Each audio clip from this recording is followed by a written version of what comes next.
So, what's your number? It's a question we should all be asking ourselves, but very few of us actually do. So, what am I talking about?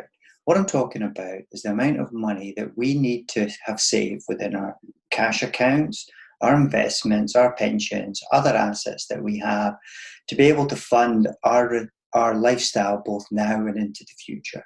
So, for each of us, the answer to this question is different because we all have our own things that we want to do, places we want to see, people that we want to help. So it's a really difficult question to answer. At Carbon, what we've done is we've built a process to allow us to build that picture with our clients to get and identify that number. And that process, there's three elements. And the first element of that is building somebody's timeline, working from the day we meet them, so now, all the way through to age 100.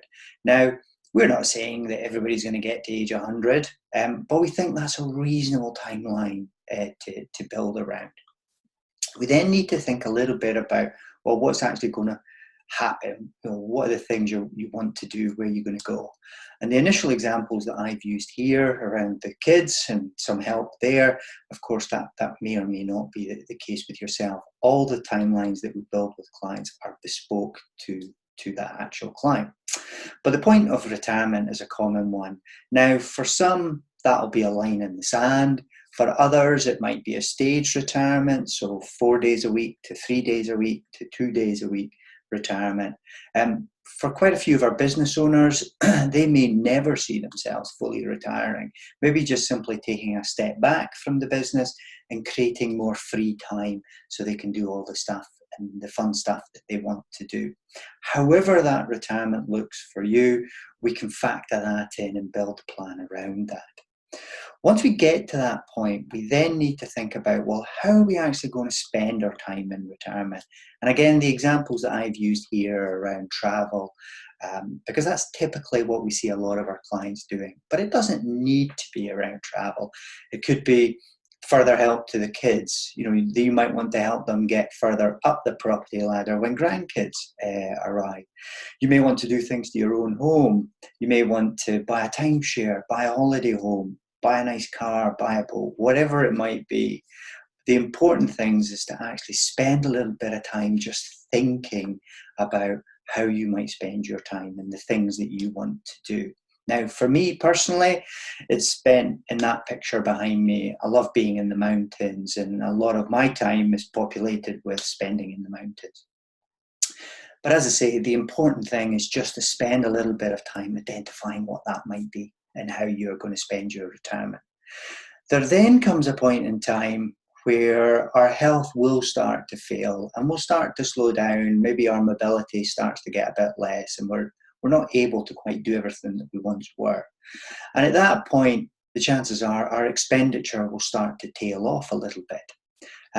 Now, in this later stage of life, there are a couple of things that can increase that expenditure back up.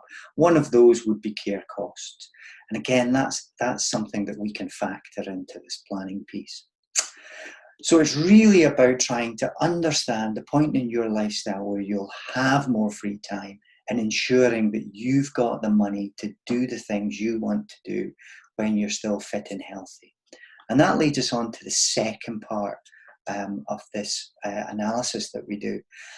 And it follows on by looking at your income and expenditure. And for most people, their pre-retirement income expenditure will hopefully look something like this, where the income is a little bit higher than the expenditure that's going out.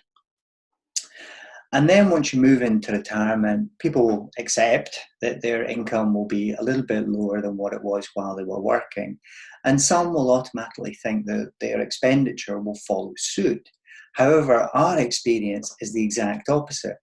Once you strip out taxes and mortgage and you just look at lifestyle costs, we actually find that those lifestyle costs increase in those earlier years of retirement. So really that spend more phase.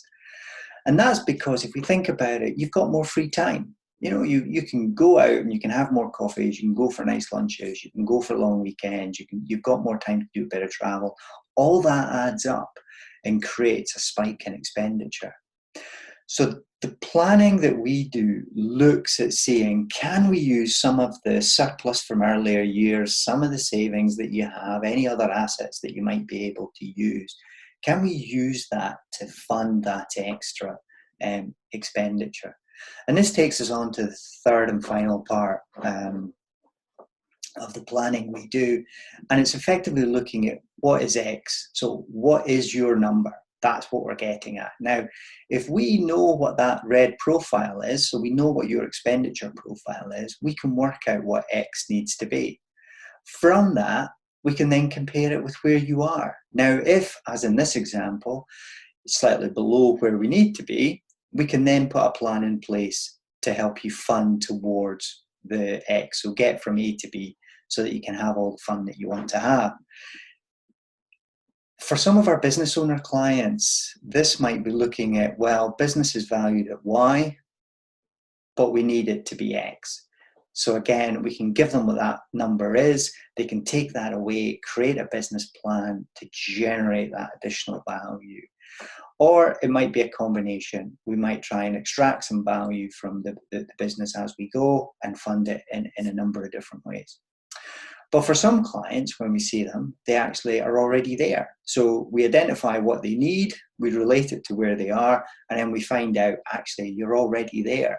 That's a really empowering piece of information for clients, because what we're then able to say, well, actually, you don't need to work for another 5 years. You can go now. So you can completely change your lifestyle now.